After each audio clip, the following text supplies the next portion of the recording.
Welcome back. स्वागत है आपका एक नए एपिसोड में। आज होने वाला है हमारा बैक एंड बाइसेप।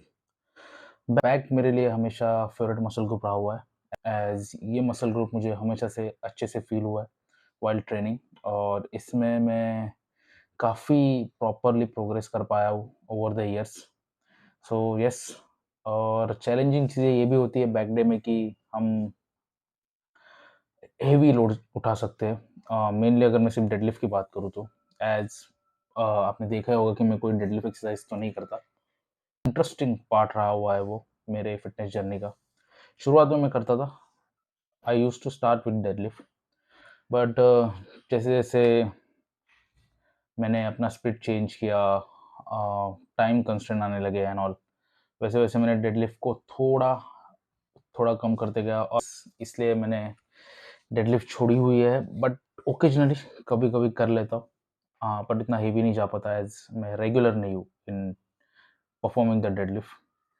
बट अगर आप को डेडलिफ्ट पसंद है तो किसी की मत सुनिए, कि किसी भी इन्फ्लुएंसर की सुनने की ज़रूरत नहीं है आपको कि that deadlift is not helpful for growing your back. मैं ये मानता हूँ कि मेरी बैक की जो ओवरऑल ग्रोथ है वो इसलिए भी है क्योंकि शुरू में ने अपनी फिटनेस जर्नी शुरू की थी, तो मेन की मूवमेंट बैक के लिए मेरी डेडलिफ्ट ही थी। और डेडलिफ्ट नॉट ओनली बैक को ट्रेन नहीं करती, वो आपके ट्रैप्स को, आपके हैमस्ट्रिंग को, overall I think overall body को ही हिट करती है डेडलिफ्ट। अगर प्रॉपर वे में, एक प्रॉपर टेक्निक में आप वो डेडलिफ्ट अगर लगा रहे हो तो यस। बट आजकल वो ट्रेंड चल रहा है कि डेडलिफ्ट काफ़ी फटीग एक्यूमुलेट कर देती है, या डेडलिफ्ट करने के बाद आप बैक को अच्छे से ट्रेन नहीं कर पाते, दूसरे एक्सरसाइज मूवमेंट्स नहीं कर पाते। सो मेरा सजेशन यही है कि अगर आपको डेडलिफ्ट पसंद है तो प्लीज़ जाइए, करिए। अगर आप जिम जा रहे हो तो एक्सरसाइज तो ऑफकोर्स आपको मसल बिल्ड करना है या आपको फैट लॉस करना है, that is a external part. वो होगा over the period of time, जो आप रेगुलरली वो चीज़ें करते जाओगे तो वो होगा, इवेंचुअली आप अपने ड्रीम फिजिक तक पहुँचोगे। बट अगर मोटिवेशन, या मैं ये कहूँ कि कोई एक इंटरेस्टिंग पार्ट या एक इंटरेस्टिंग एक्सरसाइज ज़रूर रखो अपने वर्कआउट में, कि इसके लिए आप जाओ जिम। तो मेरे केस में हमेशा मैंने, जब भी मैं स्टार्ट में वर्कआउट जाता था तो डेडलिफ्ट के लिए मैं काफ़ी मोटिवेटेड या काफ़ी हाइप होती थी मेरे माइंड में। तो यस, अगर आपको डेडलिफ्ट पसंद है तो ज़रूर कीजिए। तो अगर कोई बिगिनर मेरी ये वीडियो देख रहा है या ये जो मैं ज्ञान दे रहा हूँ वो सुन रहा है, तो ऐसा नहीं है कि जाके सीधा 100 किलो 150 किलो उठाओ। टेक्निक सीखिए, अपना बेस स्ट्रॉन्ग कीजिए, और इवेंचुअली प्रोग्रेस करिए उस पर्टिकुलर एक्सरसाइज में। नॉट ओनली डेडलिफ्ट, पर हर कोई जो एक्सरसाइज आप कर रहे हैं, बेंच प्रेस कर रहे हो, लैट पुल डाउन कर रहे हो, एनीथिंग जो भी आप कर रहे हो, प्लीज़ बेसिक्स क्लियर रखिए। धीरे धीरे प्रोग्रेस करें, over the period of time progress करें। तो मैं यही कहूँगा कि पहले टेक्निक सीखिए ठीक से, और फिर अप्लाई कीजिए, और over the period of time आप उस गोल तक पहुँच जाओगे जहाँ पे भी आप जाना चाहते हो। तो ये थी थोड़ी सी ज्ञान की बात है before going to the gym. तो अब जाएंगे और एक तगड़ा बैक वर्कआउट लगाएंगे। सो चलिए, रेडी हो जाते हैं एंड मिलता हूँ आपसे first warm set of barbell row. So as you know, पहली एक्सरसाइज होने वाली है barbell row. So after setup मैंने एक नॉर्मल वार्म सेट लिया with empty bar to know the range of motion of the exercise, so I can prepare for my working sets. For second warm set हमने add की है 10 kg each side, और ये warm जो है हम slow and control वे में करेंगे, एज किसी भी हेवी कंपाउंड लिफ्ट से पहले मेरे लिए वार्म अप एक की एलिमेंट होता है to get ready my body as well as my brain for heavy working set जो हम आगे जाके लगाने वाले हैं।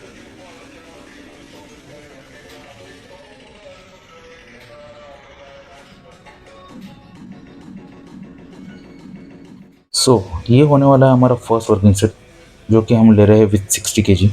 वाइल परफॉर्मिंग द एक्सरसाइज थोड़ी सी बात कर लेते हैं यहाँ पे टारगेटिंग मसल्स की।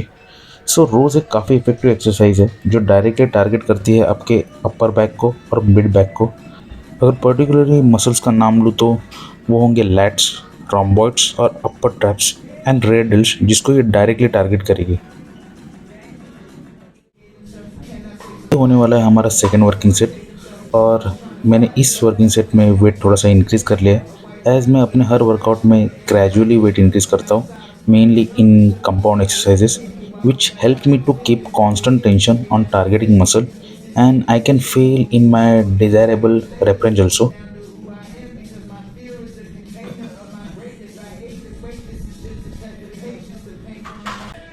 तो ये होने वाला है हमारा फाइनल वर्किंग सेट। और आज जिम आने से पहले मेरे माइंड में ऑलरेडी एक गोल था कि रोज़ से मुझे 80 केजी लिफ्ट करना है।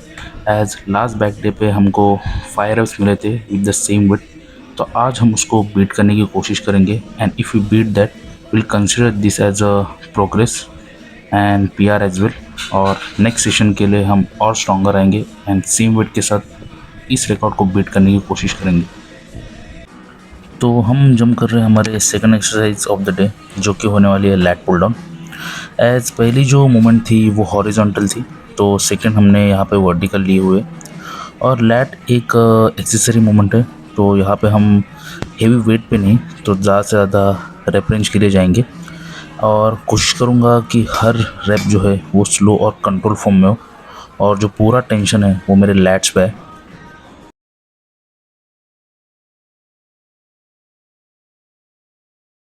So for second and third working set हमने सेम वेट के साथ किया। So while performing the exercise थोड़ी सी इस एक्सरसाइज की बात कर लेते हैं। एज मैं इस पर्टिकुलर एक्सरसाइज में कोशिश कर रहा हूँ कि पूरी तरह अपने लैट को स्ट्रेच करूँ एट द टॉप, और बॉटम पे पूरी तरह कॉन्ट्रैक्ट करूँ। एज वो बार भी जो है मैं अपने चेस्ट पे टच कर रहा हूँ, एज उतना ही अमाउंट वेट मैंने ऐड किया हुआ है।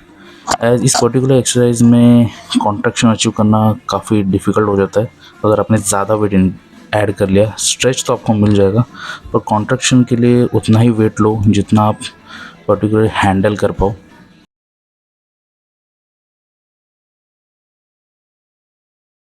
तो ये होने वाली है exercise number 3 for the back.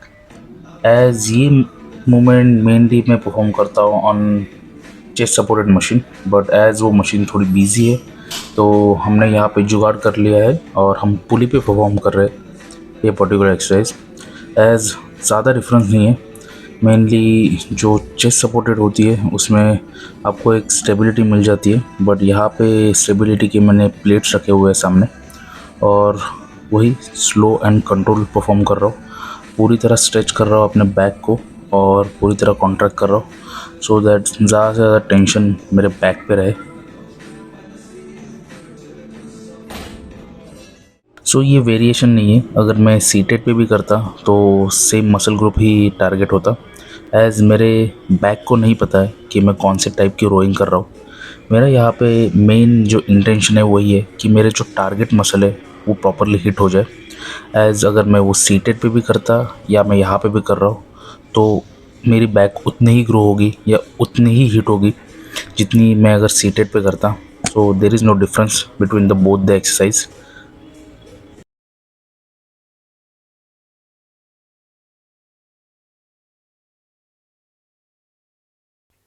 तो ये होने वाली है हमारी फोर्थ एक्सरसाइज, जो कि हम कर रहे हैं ट्रैप्स के लिए, और ये मैं स्मिथ मशीन पे कर रहा हूँ। एज़ मैं बारबेल पे करता या जैसे अगर मैं डंबल पे भी करता तो उतना ही इफ़ेक्टिव होती, पर एज स्मिथ मशीन मुझे वो स्टेबिलिटी प्रोवाइड करेगी और डायरेक्टली टारगेट करेगी मेरे ट्रैप्स को, तो इसलिए मैं स्मिथ मशीन पे परफॉर्म कर रहा हूँ। एज ट्रैप के लिए ये मेरी फेवरेट एक्सरसाइज है। जब से मैंने स्मिथ मशीन पे स्विच किया है I can feel my traps more effectively. As पूरी बैक ट्रेन करने के बाद आप पूरी तरह ड्रेन हो चुके होते हो और फिर ट्रैप्स ट्रेन करने का मन नहीं होता। So because of this machine I can consistent with my traps training also. तो ये होने वाले हमारे बैक डे की आखिरी एक्सरसाइज बैक के लिए, जो कि हम कर रहे हैं केबल पे, विच इज़ केबल पुलवर। एज इस पर्टिकुलर एक्सरसाइज के मैंने 2 ही सेट लगाए और वो दोनों सेट ऑल आउट सेट्स थे। एज उसमें मैंने वेट ज़्यादा नहीं लिया होता, बट हाई रेप रेंज में मैंने ये दोनों सेट परफॉर्म किए और पूरी तरह कोशिश की कि आइसोलेट कर दो अपने लैट्स को। एज आफ्टर दैट हम हमारे बाइसेप पे शिफ्ट करने वाले हैं। तो this is a good exercise to isolate your let's.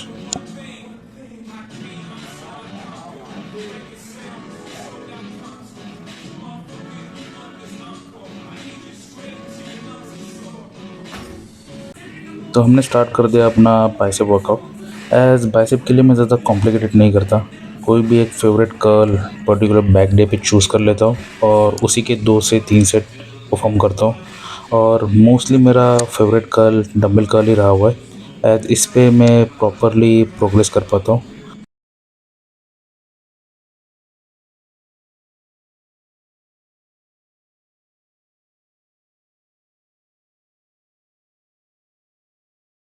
As bicep एक छोटा मसल ग्रुप है और जब आप बैक ट्रेन करते हो तो उसमें भी बाइसेप का इन्वॉल्वमेंट होता ही है। तो इसके लिए मैं इसकी 3 से 4 एक्सरसाइज नहीं लगाता, जैसे कि मैंने पहले भी कहा, कोई भी एक फेवरेट एक्सरसाइज और उस पर भी हम प्रोग्रेस कर रहे हैं। एज फर्स्ट एक्सरसाइज या फर्स्ट सेट जो था वो मैंने 12.5 के साथ लगाया और सेकंड सेट में 15 केजी के साथ लगा रहा हूँ with alternate arms, as weight थोड़ा सा हेवी है।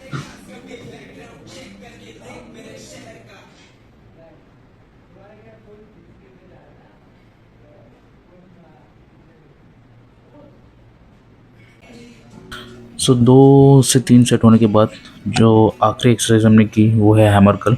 और हैमर कर्ल के भी मैंने 2 से 3 सेट लिए और फर्स्ट सेट लिया मैंने 12.5 केजी के साथ, या अब ये कह सकते हो तीनों सेट मैंने 12.5 केजी के साथ ही लिए।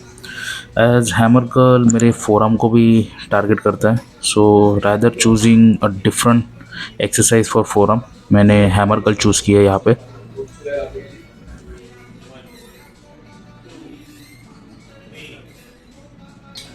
तो इसी के साथ ख़त्म होता है हमारा बैक एंड बाइसेप और अब जाएंगे घर, will recover for the next days workout.